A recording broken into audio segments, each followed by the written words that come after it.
Wonderlike voorreg om saam met u in die huis van die Here te wees. Terwyl dit nou so 'n bietjie warm is, moet ou eintlik dankbaar wees vir 'n bietjie hitte, want eendag daar kry ons weer koud. Ek kan klaar sien in die oggende is die son nie meer so vroeg op nie. Vir u wat laat slaap, ja, u dink hy's nog vroeg op, maar hy kom nie meer vroeg op nie. Nou ja, dis 'n wonderlike voorreg om dan ook vanmôre vir u te groet in die wonderlike naam van die Here Jesus Christus. En so gereeld hoor ons dit, maar ons kan dit vir elkeen vir onsself neem vanmôre. Die Here wil u seën vanmôre. En daarom mag die barmhartigheid, die genade en liefde van God ons Vader met u elkeen wees. Amen. Kom ons staan vanmôre, dan sing ons gesanglied 42 verse 1 en 2 hartlik saam as opening van die diens.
Ek maak verskoning, ons gaan vanmôre nie die geloofsbelijdenis behandel nie, terwille van die tyd. U kan solank die woord van die Here oopmaak, daar in Genesis hoofstuk 35. Genesis hoofstuk 35, ons praat in hierdie dae met die verootmoedigingsdienste rondom die gedagte van altaaroomblikke, en as 'n plek waar verootmoediging bewerkstellig word, waar dit ook afgehandel moet word. En terwyl jy die woord van die Here oopmaak, dan kan jy solank jy harte stil maak. En dan kan ons die Here vertrou en soek, dat hy ook op 'n besonderse wyse vanmôre vir ons sal kom besoek. Dat hy ook vanmôre met elkeen van ons sal praat, dat dit nie sal wees dat ons in en uit gaan onaangeraak nie, maar dat ons soos Jakob ewe skielik sal bewus word, die Here is hier, en ons het dit nie geweet nie. As jy die woord oop het daar in Genesis 35, kom ons bid saam. Baie dankie dierbare Hemelse Vader, Here Jesus, kosbare Heilige Gees, dat ons die voorreg het om vanmôre voor U te kan buig. Dat ons die voorreg het vanmôre om U naam te kan grootmaak. Dat ons die voorreg het om vanmôre vir U te aanbid en te sê, Here, U is goed en daar is geen ander een soos U nie. U is lofwaardig, U is alleen waardig. Ja, Here, U het nie vanmôre nodig dat ons U loof en prys nie, maar U het vir ons hierdie voorreg gegee om U te kan aanbid. Baie dankie, Here, dat wanneer ons U aanbid vanmôre, dat dit ook nie ons uit onsself uit is, dat ons die eerste lief gehad het nie, maar omdat U ons eerste lief gehad het, omdat U ons eerste gesoek het, omdat U ons eerste getrek het na Jouself toe. Daarom het ons die voorreg om vanmôre te antwoord op daardie groot genade en U te loof en te aanbid en te prys. Maar Here, dat ons U ook vanmôre kan soek, omdat U nie ver is nie. Dat ons U vanmôre kan aanroep, want die oor is nie te swaar om te hoor nie. Dat ons by U kan pleit en smeek om ons te kom help in ons benoudheid, in ons nood, omdat U arm nie te kort is om te help nie. Baie dankie dierbare Hemelse Vader, dat wanneer ons voor U buig vanmôre, ons vanmôre kan sê, Here, hierdie is nie ons gebou nie. Hierdie is nie my kerk nie, Here. Hierdie is u gebou, Here, hierdie is u kerk, hierdie is u mense. Ja, Here, bo dit alles, hierdie is u saak.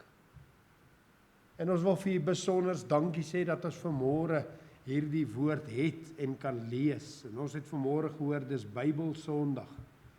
Here, en kan ons vir u vanmôre sê, dankie dat u ons die woord het. Ons hoef nie dit weg te steek nie, Here. Ons hoef dit nie skelm aan te dra nie. Ons kan oop en bloot met dit loop, met dit wandel. Ons kan dit lees, Here. Ek dink aan soveel mense wat verse op hulle sosiale media mag plaas. Ons mag daaroor praat, ons mag mense vertel daarvan, Here. Wat 'n wonderlike voorreg om vanmôre die woord van God te hê. En ons bid, Here, dat wanneer ons hierdie woord vanmôre lees, ons dit nie sal lees asof dit maar net nog 'n boek is nie, net nog 'n geleentheid nie, maar dat ons opnuut vanmôre sal respek hê, Here, vir die woord van God. Dat ons vanmôre opnuut sal ag gee op die woord van die Here. Ek dink vanmôre aan die Hebreërs skrywer wat sê, Daarom moet ons des te meer ag gee op wat ons gehoor het. Daarom moet ons des te meer ag gee op wat ons gehoor het. Here, help ons om vanmôre des te meer ag te gee op hierdie woord. Here, dat ons vanmôre hierdie woord nie net sal lees nie, maar diep sal insien in die woord en die betekenis en die doel. En Here, ek dink aan Jakobus wat sê dat ons nie hoorders sal wees nie, maar daders. Here, dat hierdie woord sal deel word van ons lewens. Dat dit ons vanmôre sal voed tot versadiging toe. Maar Here, dat dit ook sy doel sal bereik vanmôre in ons lewens, in ons gemeenskap, in Springs, in Suid-Afrika. Here, ons dink vanmôre aan die tema altaar oomblikke. Ons dink vanmôre aan die reeks verootmoedigingsreeks dienste. En Here, en dan vra ons vanmôre, sal U nie vir ons kom help? Sal U ons bereidwillig vind om vanmôre te sê, ek wil buig voor God nie. Here, ons is baie keer so sterk in onsself. Ons is baie keer so vol van onsself, Here. So selfstandig, Here. Maar Here, ek wil vanmôre sê, Here, breek my vanmôre af. Here, kom neem oor vanmôre. Kom neem hierdie diens, hierdie geleentheid vir U eie rekening, Here. Maar Here, kom verkoop ons, kom versterk ons, kom herstel ons, Here. U weet wat elkeen se nood vanmôre is. En daarom bid ons vir elke persoon wat vanmôre in hierdie diens is, dat U vanmôre U kosbare doel sal bereik, Here. As dit dalk 'n persoon wat nog nie weergebore is nie, hulle hink nog op 2 gedagtes, dalk weet hulle nie hoe nie, Here. Ag Here, sal U nie vanmôre hulle trek tot U self, hulle genade gee en hulle red.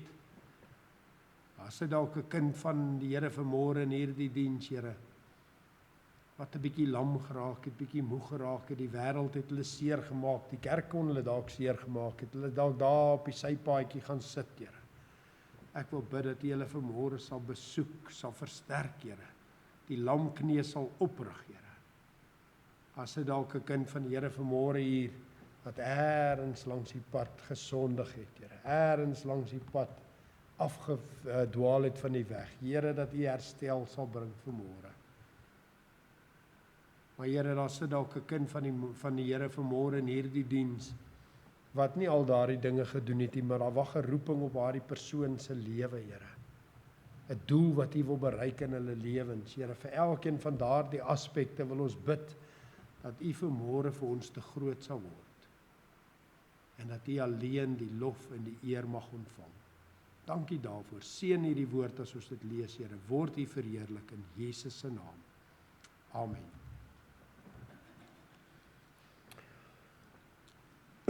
Ons lees vanmôre weer daar in Genesis 35 vanaf vers 1 hierdie woorde. Daarna het God vir Jakob gesê, maak jou klaar, trek na Bethel en woon daar en bou daar 'n altaar vir die God wat aan jou verskyn het, toe jy op vlug was vir jou broer Esau. Toe sê Jakob aan sy huisgesin en aan almal wat by hom was, verwyder die vreemde gode onder julle, wat onder julle is, en reinig julle en trek ander klere aan, en laat ons klaarmaak en optrek na Bethel, en ek sal daar 'n altaar bou vir die God wat my geantwoord het op die dag van my benoudheid, en by my was op die weg wat ek gegaan het. Toe gee hulle aan Jakob al die vreemde gode wat in hulle besit was en die ringe wat aan hulle ore was. En Jakob het dit begrawe onder die terpentynboom wat by Sichem was. En toe hulle weggetrek het, kom daar 'n skrik van God op die stede rondom hulle, sodat hulle die seuns van Jakob nie agterna gejaag het nie. So het Jakob dan in Lus aangekom, wat in die land Kanaan is, dit is Bethel, hy en al die mense wat by hom was.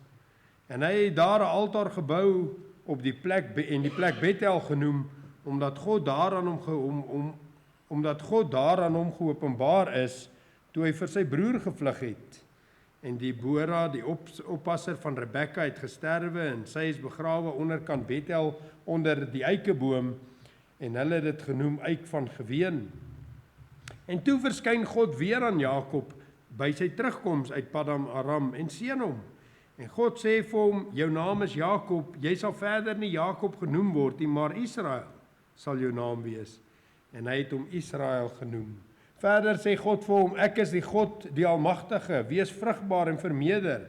'n nasie, ja, 'n menigte van nasies sal uit jou stam, en koning sal uit jou lendene voortkom, en die land wat ek aan Abraham en aan Isak gegee het, sal ek aan jou gee, en aan jou nageslag sal ek dit gee, sal ek die land gee.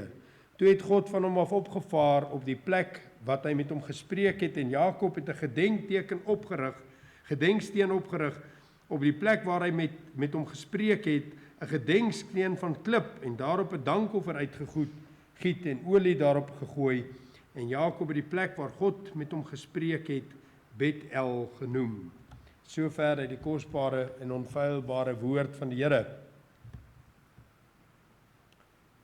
Nou ons het verlede week begin met die reeks altaar oomblikke, en ons sê dat die plek waar die Here Jakob na toe roep in hierdie verhaal en geskiedenisstuk in Genesis hoofstuk 35, roep die Here hom terug na 'n verhaal wat afgespeel het in Genesis 28, toe Jakob as 'n jong seun groot geword het in die huis van sy vader Isak, natuurlik gehoor van God, natuurlik geweet van God, natuurlik was daar offergawes gewees vir God, maar dit blyk dat hy nooit 'n persoonlike en intieme verhouding met die Here gehad het nie. En so by so dat hy ook baie dinge beplan en beraam het uit sy eie krag uit, en uiteindelik die seun van sy broer gekry het, Esau. En hy is op daardie stadium skrikkerig, en hy's bietjie bang, en hy vlug. En daar by Bethel, of die plek wat later Bethel genoem is, ontmoet hy daardie aand die Here op 'n persoonlike en baie intieme wyse, op so 'n manier dat selfs jare later, nadat hy 7 jaar gewerk het vir Lea en weer 7 jaar gewerk het vir Rachel en nou op trek is, dat hy nog steeds verwys, ek gaan 'n altaar bou vir die God wat aan my verskyn het, toe ek op die vlug was vir my broer Esau, toe ek benoud was. Die Here stuur hom terug na daardie oomblik in die verlede, in die tyd waarin hy met die Here ontmoet het. Nietemin vind ons iets vreemd in die verhaal.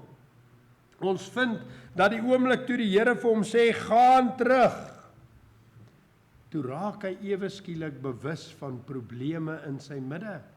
En weet jy vriende, dit is hoe dit werk. Baie kere het ons nodig om in die teenwoordigheid van God te kom. Ons het nodig om die woord van God te hoor, voordat ons bewus word. Maar ons moet erns hê. Hy raak bewus, daar's 'n probleem. Hy besef, ek kan nie so na die altaar toe gaan nie. Ek kan nie in hierdie staat en toestand wat ek nou is, na die altaar toe gaan nie, want daar is dinge in my huis wat verwyder moet word. Huisgode, sonde, ongehoorsaamheid, hardkoppigheid. Dit kan verskillende dinge wees. Maar ons vind dat God hom reeds terugstuur na die altaar toe. En dit wys weer vir ons die wonder van God wat getrou is, en ons het dit gesing vanmôre. Weet jy vriende, God is getrou.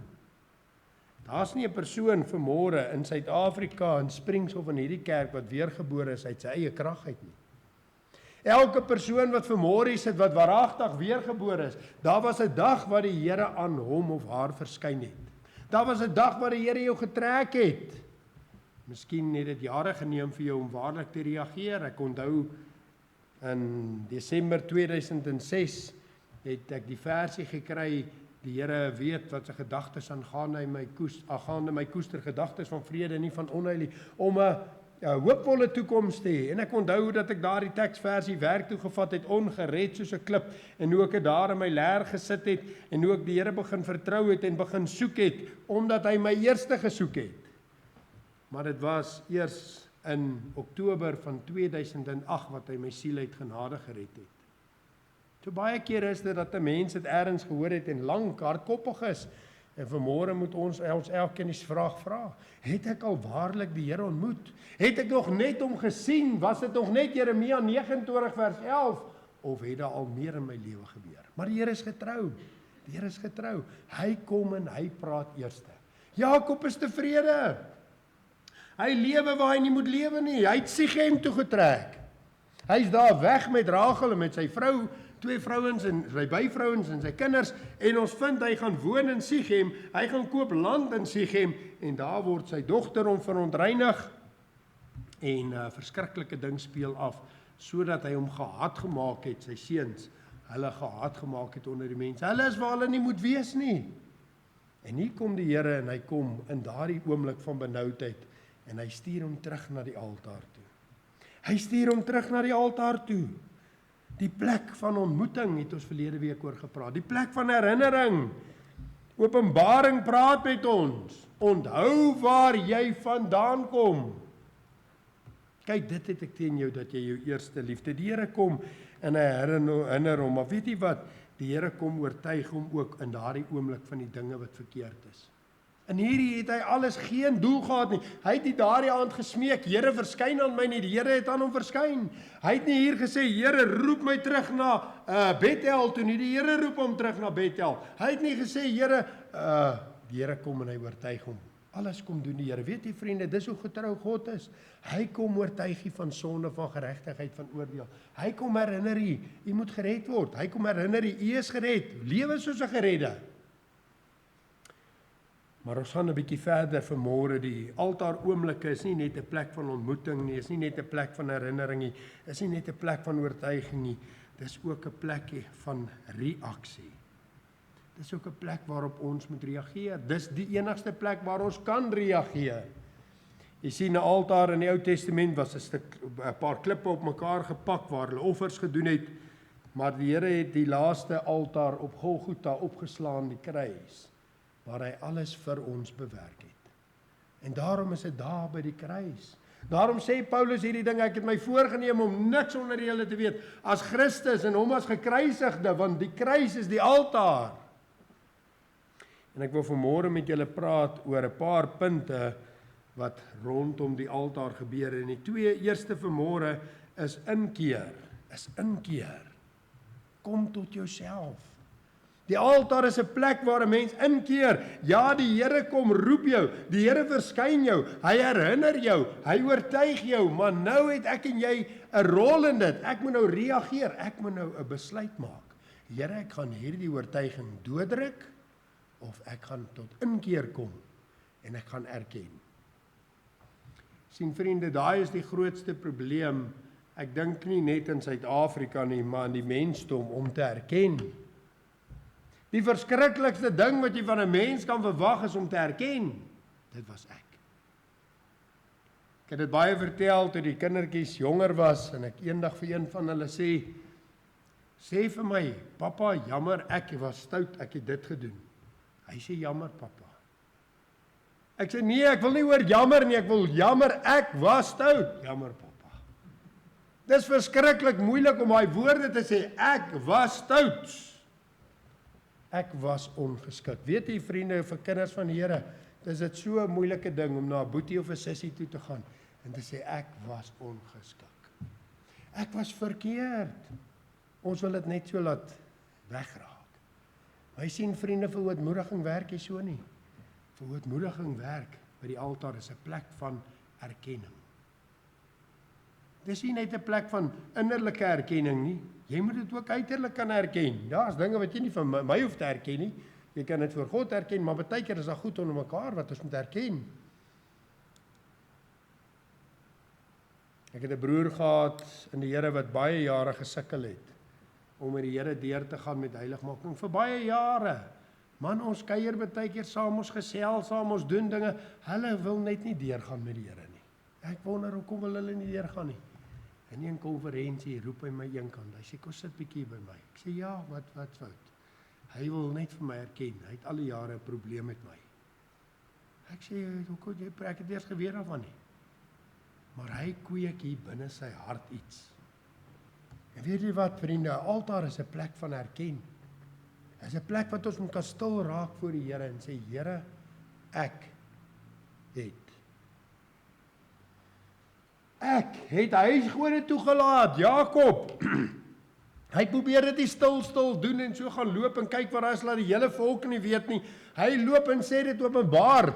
Kyk, wat 'n afgode en wat 'n gemors het julle toegelaat. Ek het dit toegelaat as vader. Bring jy goed, kom, laat ons skoon maak.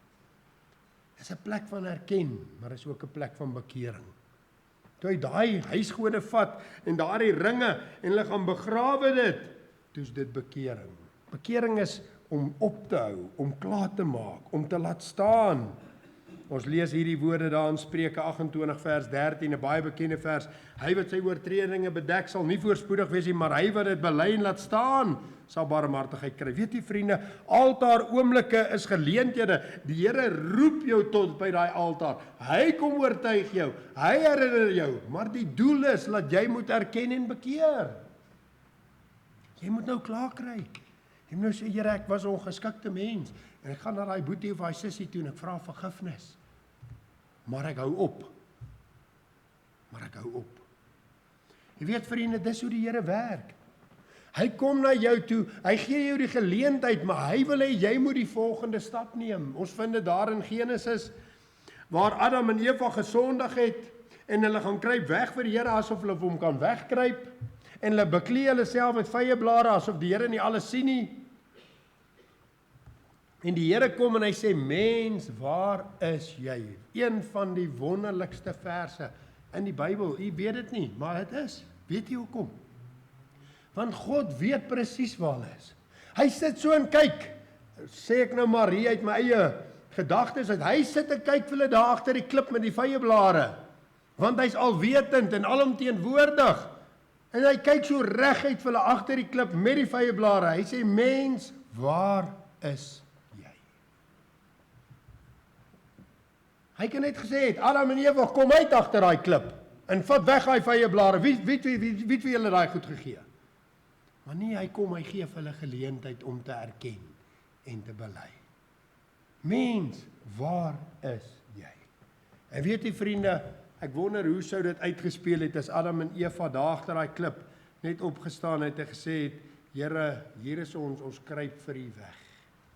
Ons het gesondig. Hulle het uitgekom, maar nie geerken nie. Hulle het nie gesê, ons kruip weg, maar ons het gesondig nie. Hulle het weggekruip, want hulle is naak. En die Here gee hulle tweede kans. Hy sê, mens, wie het jou te kenne gegee dat jy naak is? Weereens kan Adam net gesê, Here, vergewe my, ek het gesondig, dit wat hy gesê het, ek moet nie doen nie, ek het gedoen, weereens. Maar nie, Here, die vrou wat hy my gegee het. Jy sien vriende, altaar oomblikke is plekke van erken en bekeer. Bekering gaan gepaard met belydenis. Hy wat sy oortreding bedek, sal nie voorspoedig wees nie, maar hy wat dit bely en laat staan. En weet jy vriende, so kom die Here vanmôre na mense toe, ongeredde mense vanmôre. Wil jy nie net erken, jy's ongered? Hy kom vanmôre na kinders van die Here toe. Hy sê, wil jy nie net erken, jy het hard geword nie? Wil jy nie net erken, jy het selfstandig geword nie? Wil jy nie net erken, jy het sonde toegelaat nie? Hy kom miskien na 'n kind van die Here wat nie openlike doelbewuste sonde toegelaat het nie, maar hy bly in Sichem. Hy wil kom môre sê, maar wie jy is nie waar jy behoort te wees nie. Sien vriende, wanneer die Here ons roep tot altaar oomblikke, dan is dit sodat ons tot inkeer kan kom sodat ons kan erken. Jesaja skryf hierdie woorde, maar julle ongeregtigheid het 'n skeidsmuur geword tussen julle en julle God, en julle sondes het sy aangesig vir julle verberg, sodat hy julle nie hoor nie. Weet jy vriende, as u nie by erken en bekering gaan kom nie, kan u bid tot die blou is in die gesig. Hy hoor nie. Hy hoor nie. Hy hoor nie daai woorde wat jy bid nie. Hy hoor nie daai gebede, daai smekinge, daai dinge wat jy hom vra nie, want hier is 'n lys bakstene wat hy daar neergepak het. Hardkoppigheid, hardnekkigheid, afguns, tweedrag, al hierdie verskillende dinge. Miskien sonde soos vloek en lieg en steel. En die Here wil hê u moet eers hulle afbreek. En hy kom daar na Jakob toe. Hy sê Jakob gaan terug na Bethel toe. En wie julle die wonderlik van die verhaal is, Bethel, die altaar oomblik, het Jakob geweet, hy kan nie so gaan nie. Hy kan nie vanmôre kruis toe kom as hy nie bereid is om te erken en te bekeer nie. As daar 'n muur vanmôre tussen my en jou, is dit jou vriende, is dit plekke wat jy wil besoek, is dit drank, is dit taalgebruik, vir die ongeredde mense, maar vir kinders van die Here is dit dalk 'n gesindheid, afguns, jaloesie, kwaadaardigheid, onbuigbaar, onvergewensgesind. O, vriende, is hartseer as 'n mens in kerke kom en jy kom agter as onvergewensgesindheid onder kinders van die Here. Hulle sê hulle daai persoon vergewe, maar hulle vermy hom soos die plaag. Dan wonder ek hoe hulle vergewe.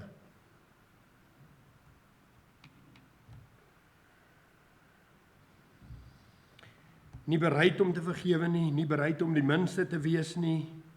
Dalk het die persoon jou seer gemaak, dalk is jy teleurgestel, maar ongeag wat dit is, die Here kan jou nie gebruik nie. Jy kan nie vermoë voormoedig voor die Here as jy nie bereid is om te erken en te bely nie. Weet jy vriende, as 'n tragiese verhaal in die Bybel, ons lees dit baie keer baie vinnig. Maar baie daarom as die Bybel stadig lees, wat daar 'n verbittering gekom het tussen Paulus en Barnabas. En Paulus, die persoon wat die meeste Nuwe Testamentiese boeke vir ons gegee het, selfs hy het dit toegelaat. Ons lees daarvan in Handelinge 15. Daar het toe vers 37 sê, en Barnabas wou Johannes wat Markus genoem word saamneem. En toe het Paulus vir Barnabas gesê, nee, hy het ons verlaat die vorige keer, ons vat hom nie saam nie. En toe lees ons in vers 9, toe het daar 'n verbittering ontstaan sodat hulle van mekaar geskei het en Barnabas het Markus saamgeneem en na Siprus uitgeseil. Daar's 'n verhaal in Handelinge hoofstuk 15 waar daar 'n verbittering kom tussen Paulus en Barnabas oor Johannes wat Markus genoem word. Later lees ons dat Paulus Markus voorstel aan die gemeente. Hy sê hierdie persoon kan tot groot wins vir julle wees. So ergens het hy hierdie saak reggemaak. Maar wat ons nie altyd so lekker raak lees nie, is net hier by die tweede sendingreis gaan Paulus en hy gaan nou in die eerste plek gou van die ou gemeentes groet. En as hy hulle gegroet het, dan gaan hulle die eerste vraag vra nadat hulle mekaar bly was. Hulle lekker, kom ons drink 'n koffie, gaan dit in 'n drukkie en al daai dinge, maar ek kan vir u waarborg 5 minute in daai kuiertjie. Dan gaan hulle sê Paulus, waar is Barnabas? Paulus, waar is Barnabas? En wat gaan hy vir hulle sê? Verbittering. En nou moet hy aangaan en nou moet hy gaan evangeliseer. En ons lees van daardie reis na daai verbitteringe in Handelinge hoofstuk 16. Ek wil vir julle 'n paar verse lees. Handelinge hoofstuk 16 is net nadat hulle nou uitmekaar uit is en nou gaan Paulus op hierdie volgende sendingreis en ons vind dat die Here hom nie kan gebruik nie.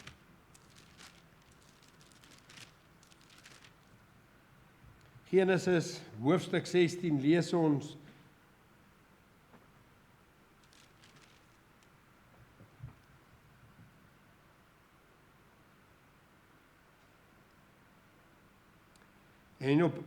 En op hulle reis, 16 vers 4, en op hulle reis deur die stede het hulle die verordeninge wat deur die apostels en die ouderlinge in Jerusalem vasgestel was aan hulle oorgegee om te onderhou. En die gemeentes is versterk in die geloof en het elke dag vermeerder in getal. Dit is nou die ou gemeentes. En nou begin hy, en hy gaan nou op 'n nuwe sendingreis. Hy het nou die ou gemeentes besoek, en hy gaan nou aan, en dan lees ons. En hulle het deur die land Frigië en Galasië gegee, omdat die Heilige Gees hulle verhinder het om in Asië die woord te verkondig. En toe hulle in Misië kom, het hulle probeer om in Bethanië te gaan, en die Gees het hulle dit nie toegelaat nie, sodat hulle in Misia verbygegaan het en in Troas afgekom het. En daarna het hulle die Macedoniese roepstem gehoor. Nou ons lees dit, 2 kort versies in die Bybel, wat die Here hulle nie kon gebruik nie. 2 versies, maar as 'n mens gaan kyk na die roete wat hulle beweeg het deur Asië, is dit 2 tot 3 maande te voet, wat die Heilige Gees hulle nie toegelaat het nie, wat die Heilige Gees hulle nie laat ingaan het nie. Ek wonder hoe dit gevoel, jy's op 'n sendingreis en jy het nêrens is 'n oop deur nie. Nêrens is 'n oop deur nie. En net daarna kom die Macedoniese roepstem. En dan later, wanneer ons gaan lees in die kerke wat Paulus hulle skryf, hy sê, ek het in groot swakheid en vrees by julle aangekom. Dan vra mense, hoekom? En hy het ook besef, hier was iets wat verkeerd was. Maar weet jy vriende, toe daardie ding reggemaak is, die Bybel gee nie vir ons al die inligting in een gedeelte nie. Maar toe kom die Macedoniese roepstem. En vanmôre moet ek en jy vra, maar is ons bruikbaar vir die Here? Laat die Heilige Gees ons toe om 'n verskil te maak hier in Springs, of verhinder hy ons? Breek hy ons? Stop hy ons? Is dit nie tyd dat ons 'n Macedoniese roepstem hoor nie? Maar dit kan nie gebeur terwyl die verbittering voortgaan nie. Maar altaar oomblikke is nie net 'n plek van inkeer en bekeer nie. Dis ook 'n plek van oorgawe. Dis ook 'n plek waar jy 'n oorgawe aan die Here moet maak. Reg deur die Bybel vind ons dat die altaar gepaard gegaan het met 'n oorgawe of 'n offergawe van een of ander soort. In Genesis hoofstuk 12 vind ons die gedeelte waar Abraham sy huis moet verlaat, en die Here het aan Abraham gesê in 12 vers 1, gaan uit jou land en uit jou familie en uit jou vader se huis na die land wat ek jou sal wys. En net daarna het hy 'n altaar vir die Here gemaak. Dit gaan gepaard met offergawe of oorgawe. Ja, aan die een kant moet ons bely en laat staan wat verkeerd is, ons moet dit erken en laat staan, maar dan moet ons offergawes aan die Here bring, 'n oorgawe aan die Here maak. In Genesis 22 lees ons vers 2, toe sê hy, neem jou seun, jou enigste wat jy lief het, Isak, en gaan na die land Moria en offer aan hom, en offer hom daar as 'n brandoffer op een van die berge wat ek jou sal aanwys. Weereens 'n altaar oomblik in Abraham se lewe waar hy 'n offer moes bring, die offer van sy familie, die offer van sy toekoms in sy seun. Nou ons weet dat die verhaal is, die Here het hom getoets en die Here het dit toe nou nie so toegelaat nie. Nietemin vind ons 'n ander verhaal waar Abraham en Lot saam beweeg, so by so dat Lot en Abraham se dinge so vermeerder het, dat die land hulle nie meer saam kon inhou nie. En daar's 'n verbittering tussen hulle mense, en Abraham as die meerdere het die geleentheid om te kies waarheen hy wil gaan, maar hy het 'n oorgawe aan die Here gemaak. Sy alles is aan die Here, sy toekoms is vir die Here. En hy sê vir Lot, maar Lot, kies jy maar. En ons vind dat Lot gekyk het na die land met die baie water. En hy kies dit. En Abraham is toe nie kwaad vir Lot omdat hy dit vat nie. En Abraham sê nie toe vir Lot, maar hoekom vat jy nou die goeie nie? Ek het eintlik maar nou net probeer, in so Engels sê, nice wees. Hoekom vat jy nou die goeie land? Nee. Hy maak 'n altaar vir die Here en die Here kom en hy seën weer vir Abraham. Dit is 'n plek van oorgawe. Dit is 'n plek van offergawe. Te sê, maar Here, ek gaan die minste wees. En later sien ons wanneer Lot weggevoer word, dan is Abraham nie. Ja, hy wou mos die lekker land vat nie. Onmiddellik gryp hy sy 300 en 'n paar geoefende manne en hy gaan help. Dit is 'n plek van oorgawe. By die altaar gee ons ook oor wat nie noodwendig sonde is nie. God sê vir Jakob, vir Abraham trek weg vir Jakob. Jakob het duidelik hierdie area geniet. Hy lyk vir my, hy het gehou van Sichem, hy het hom 'n stuk grond gekoop. Hy wou graag daar bly. En die Here sê vir hom, Jakob, vat jou goed en gaan terug en gaan bou daar vir my 'n altaar.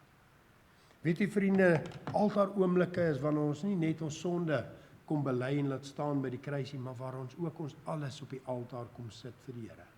Wanneer ons vir die Here kom sê, Here, hierdie ding in my lewe is nie sonde nie, maar kom gee dit ook vir U.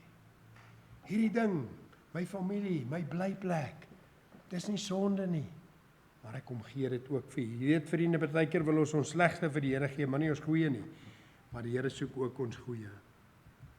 Ons lees dit in Romeine 12 vers 1, ek vermaan julle broeders by die ontferminge van God, dat julle liggame stel as 'n lewende, heilige aan God welgevallige offer. Weet jy vriende, die Here soek jou lewe. As jy goed kan praat, hy soek die stem, hy wil hê jy moet vir hom praat. As jy nie goed kan praat, soek hy ook die stem, hy sal jy maak goed praat.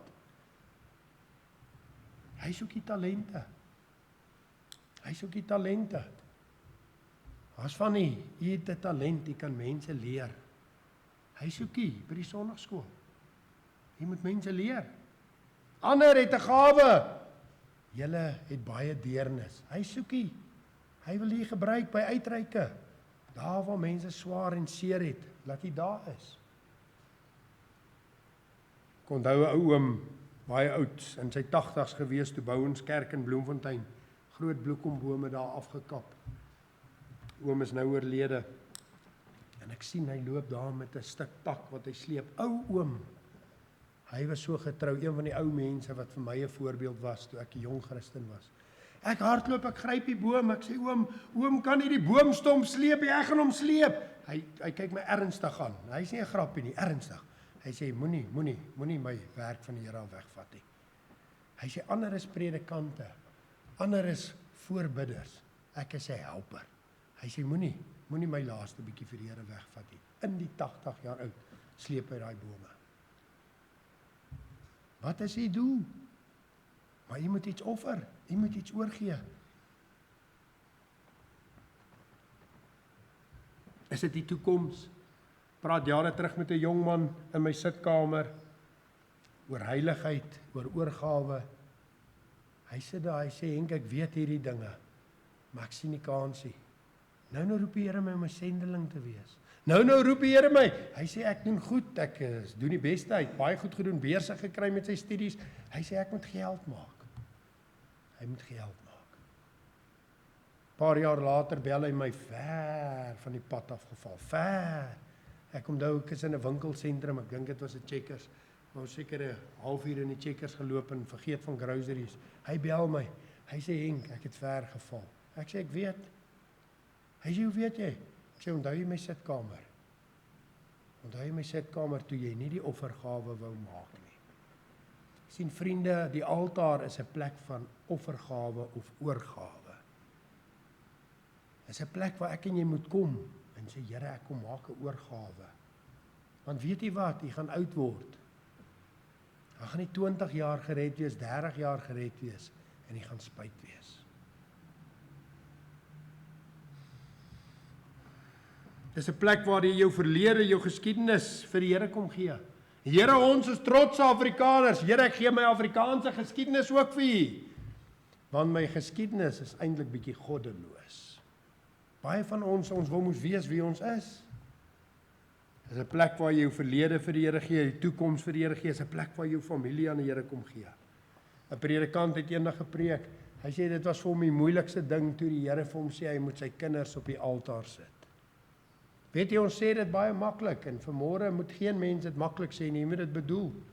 Dit is verskriklik moeilik om jou kindertjies op die altaar te sit, want weet jy wat? Daar gaan 'n groot sportgebeurtenis by die skool wees, die naweek van die konferensie, en dan gaan jy sportgebeurtenis toe gaan, want die kindertjies is nie op die altaar nie.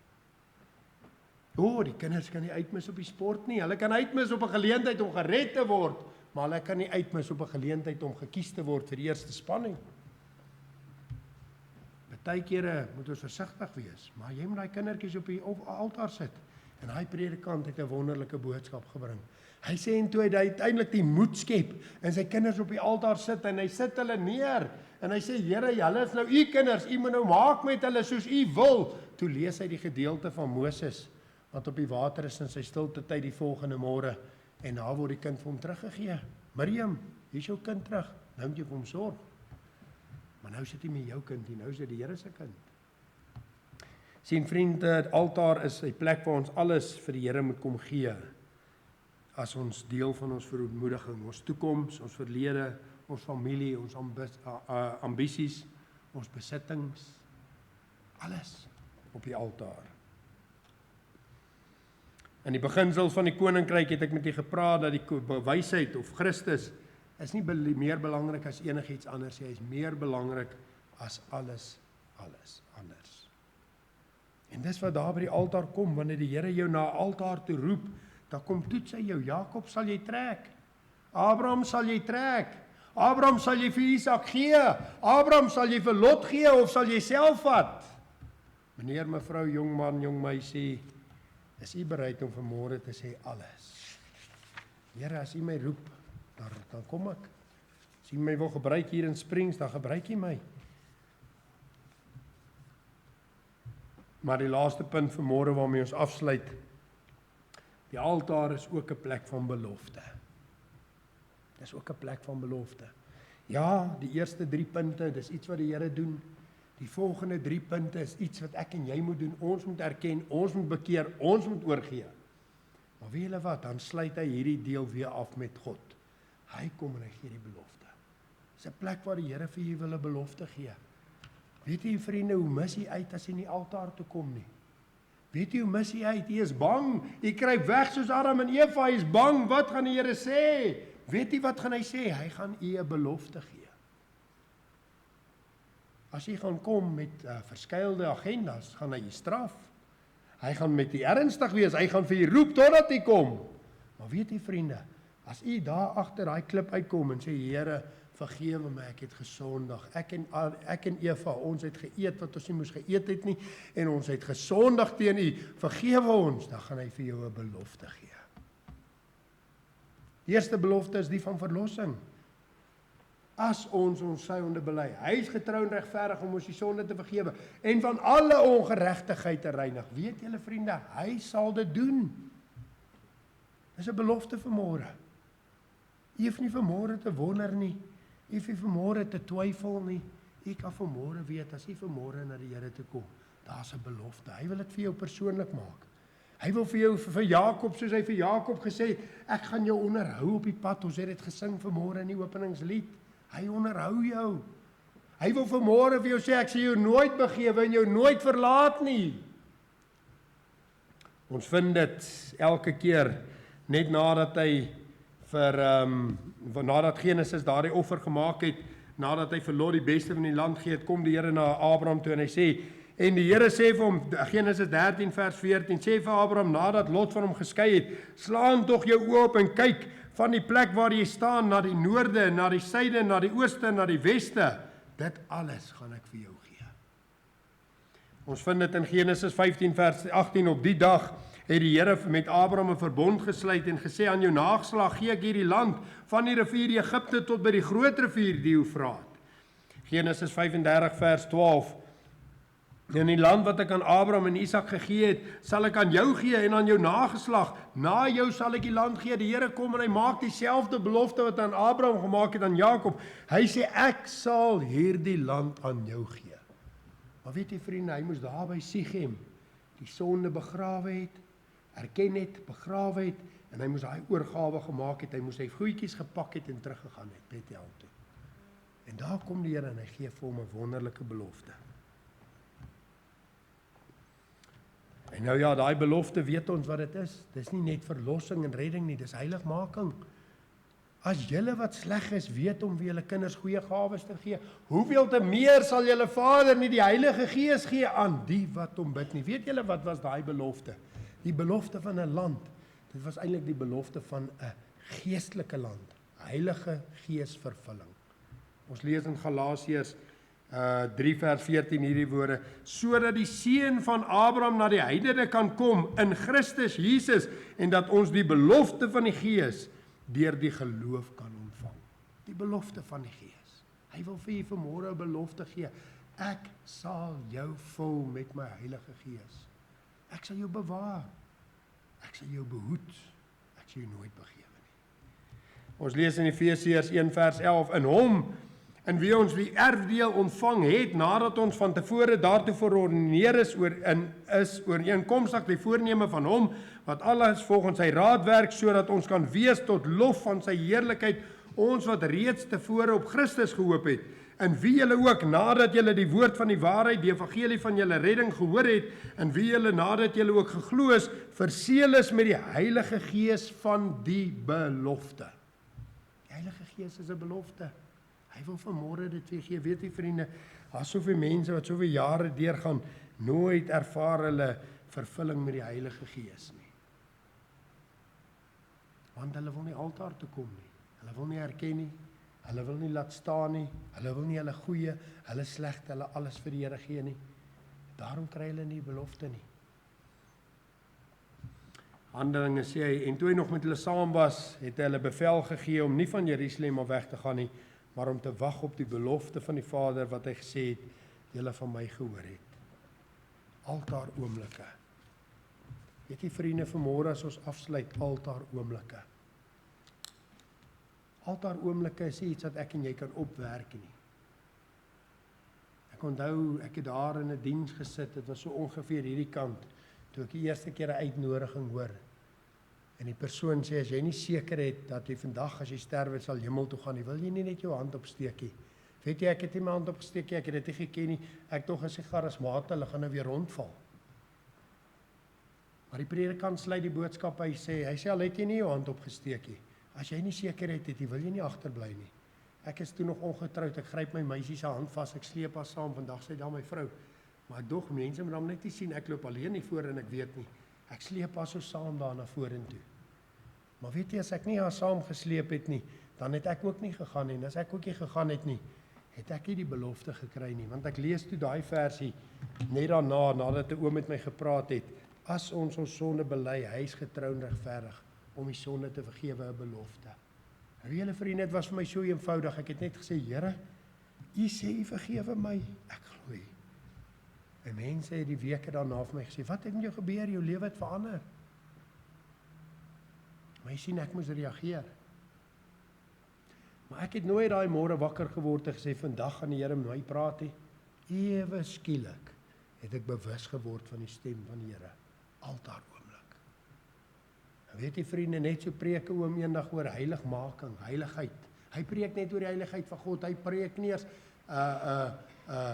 sonde of enigiets net oor wie God is, en ek raak so bewus van my nood vir 'n rein hart vervul met die Heilige Gees.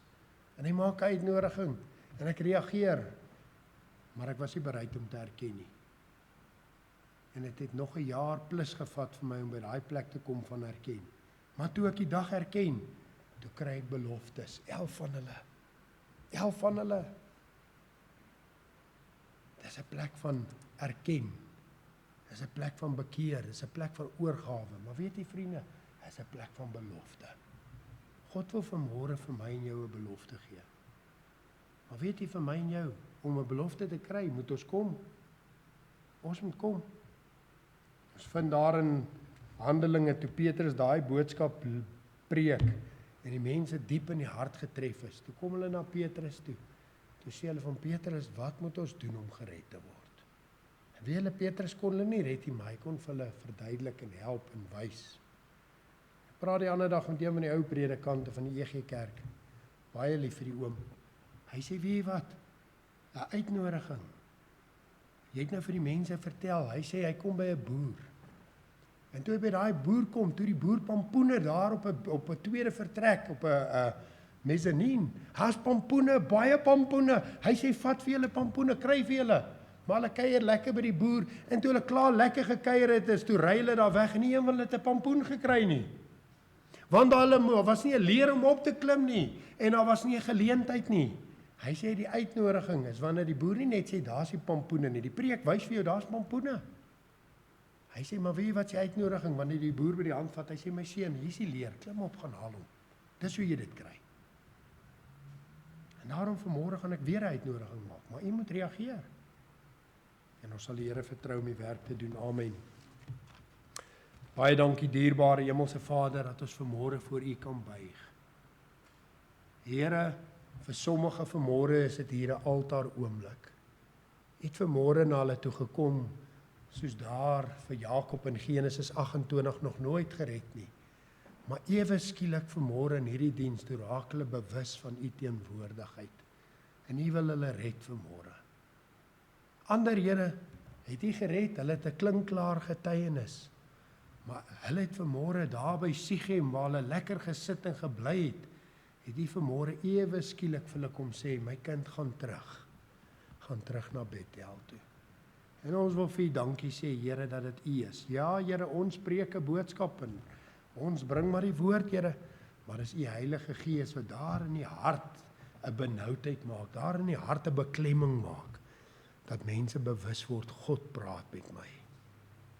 En vriende, ek wil tog vanmôre vir u bid, as u 'n behoefte het dat ek vir u moet bid, dan wil ek vra dat u u hand opsteek, ongeag of u gered is of ongered is, 'n kind van die Here, teruggeval, net die Here soek vir sy roeping. Ek wil vanmôre vir u bid as die Here met u gepraat het. En ek wil hê u moet die hand opsteek. Is daar so 'n persoon vir wie ek kan bid? Ek sien daar die hande, dankie, kan maar weer sak. Nog 'n persoon wat sê, ek sien daar die hand, dankie, kan ook weer sak. Nog 'n persoon wat vanmôre sê, die Here het vanmôre met my gepraat, bid vir my. Ek wil vir u bid. Weet jy, ek ken nie almal se name nie, maar ek skryf dit in 'n boekie. Ek sê daar in my boekie, daai persoon wat daar gesit het, ek bid vir daai persoon. Nog 'n persoon wat vanmôre sê, bid vir my. Dankie dierbare Hemelse Vader, dat ons nou vir mekaar kan bid, vir daardie hande wat gereageer het vanmôre. Of dit ongeredde mense is wat vanmôre gered kan word, of dit 'n kind van die Here is wat vanmôre herstel kan kry, is dit 'n kind van die Here is vanmôre wat moet regmaak, of dit 'n kind van die Here is wat vanmôre die Here soek vir roeping, vir leiding. Here, wil ek vir hulle bid vanmôre. Ek wil tot u roep vir hulle vanmôre, Here, dat u vir hulle sal genade gee om daardie leertjie te kom haal en op te klim en daai pampoen te gaan vat, met groot respek gesê, Here. Want Here, daar's 'n belofte daarbo. Daar's nie net pampoene nie, daar's 'n belofte vanmôre. Vir my was dit 11 eendag by 'n geleentheid, Here. Miskien is daar vir 'n persoon vanmôre ook baie beloftes. Here, die belofte van 'n land, die belofte van seën, die belofte van wat dit ook al mag wees, verlossing en reiniging. Here, ek wil bid vir hulle vanmôre, maar Here, ek wil ook bid vir daai persoon vanmôre, wat soos ek was, wat te skaam was om my hand op te steek. Here, dat U ook met daai persoon vanmôre sal praat, vir hulle reddingsgenade gee, en dat U verheerlik mag word. Dankie daarvoor, Here. Ons bid daarvoor, ons bid vir die res van die verrigtinge, die vergadering wat voor lê, die beroeping wat voor lê, Here. Ons pleit, Here, dat ook daarin U wil sal geskied, dat U sal oorneem, Here, dat U verheerlik sal word, Here. Dankie vir dit alles in Jesus se naam. Amen. Voordat ons die slotlied staande gaan saam sing, daarna die vergadering, wil ek u tog vra as u 'n behoefte het en u wil graag saam bid, vriende, u kan na die diens met my kom praat. As jy 'n baie groot behoefte het, kan ons sommer nou een kant toe gaan, hier agter in die saal sit terwyl die res aangaan. Jy kan ook vir hom Joppie kontak en die kerkraad kontak en selfs deur hulle my kontak as jy 'n nood het en ek moet jy kom besoek. Maar ek wil vra, vriende, moet dit nie uitstel nie. Vertrou die Here, soek die Here. Hy het 'n belofte vir u. Kom ons staan, dan sing ons geen gesang 23 verse 1 tot 3, Grote God, u skepperhand.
Mag die liefde en genade van God ons Vader, die kosbare tere werking van die Heilige Gees, met elkeen sein bly, tot hy weer sal kom.